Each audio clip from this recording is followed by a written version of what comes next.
Guys, আসসালামু আলাইকুম। দেখুন আমি ছাদে চলে এসেছি। বৃষ্টি হচ্ছিল, খানিকক্ষণ আগেই বৃষ্টিটা হচ্ছিল, এখন আর হচ্ছে না, এখন বন্ধ হয়ে গিয়েছে। আমি একাই ছাদে চলে আসলাম, ঘরে বসে বসে বোরিং লাগছিল, তাই আমি চলে আসলাম ছাদে। দেখুন কবুতর,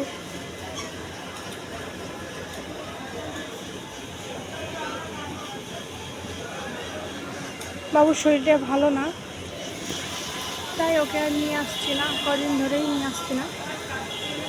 ভাবলাম আপনাদের সঙ্গে আজকে বিকালের ভিউটা একটু শেয়ার করি, তাই চলে আসলাম ছাদে। ভালোও লাগছিল না, আজকে একটুও ভালো লাগছিল না, এত মন খারাপ লাগছিল বাড়ির জন্য। তাই আমি ভাবলাম যে আপনাদের সঙ্গে কিছু ভিডিও শেয়ার করি, যদি মনটা ভালো হয় তো হবে।